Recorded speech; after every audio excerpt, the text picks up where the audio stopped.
Hello students, हमारा quadratic equation का important question देखिए। The altitude of right angle triangle is 7 centimetre less than it's base.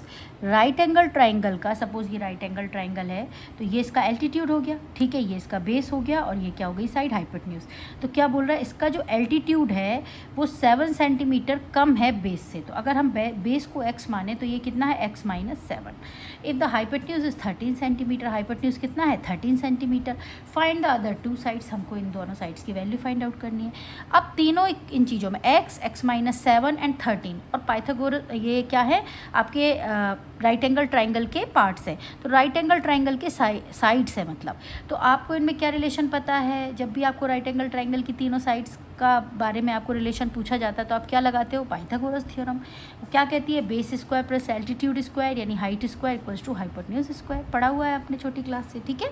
तो base square की जगह क्या पुट कर देंगे, एक्स स्क्वायर प्लस एल्टीट्यूड क्या है, x - 7, क्योंकि क्वेश्चन क्या बोल रहा था, इसका एल्टीट्यूड इसके बेस से 7 कम है तो हमने वही सपोज कर लिया। x - 7 whole square is equals to hypotenuse कितना है, 13 स्क्वायर, ठीक है। अब X square plus x - 7 whole square को a - b होल स्क्वायर की हेल्प से ओपन करेंगे। ध्यान रखना इसमें डायरेक्ट ऐसे मत कर देना कि एक्स स्क्वायर -7 का स्क्वायर 49, तो एक्स स्क्वायर -49 कर दो, नहीं।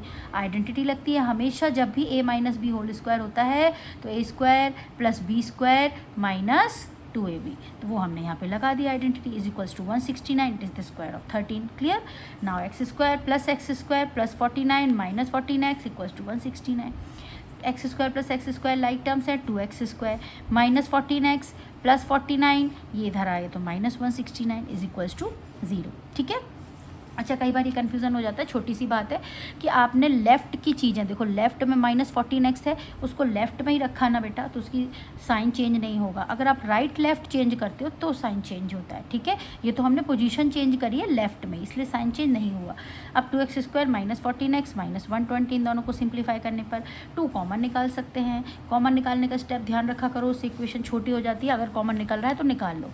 अब हमने मिडिल टर्म स्प्लिटिंग लगाया तो 12 7 जा 60 भी होता है और 12 में से 12 5 60 होता है और 12 में से 5 गया तो 7 बचता है, तो ये हमारी मिडिल टर्म स्प्लिटिंग हो जाएगी, ठीक है। -7 चाहिए तो -12 + 5 सिंप्लीफाई किया हमने, x की वैल्यू 12 मिली और 1 मिली -5। -5 तो हो नहीं सकता है बेस, नेगेटिव नंबर का भी बेस में मतलब बेस नहीं हो सकता है नेगेटिव साइड, ठीक है। तो बेस ऑफ द ट्राइंगल क्या कंसीडर करके चलेंगे, 12। एल्टीट्यूड कितना था इससे 7 कम, तो कितना आ गया, 5 सेंटीमीटर। क्लियर।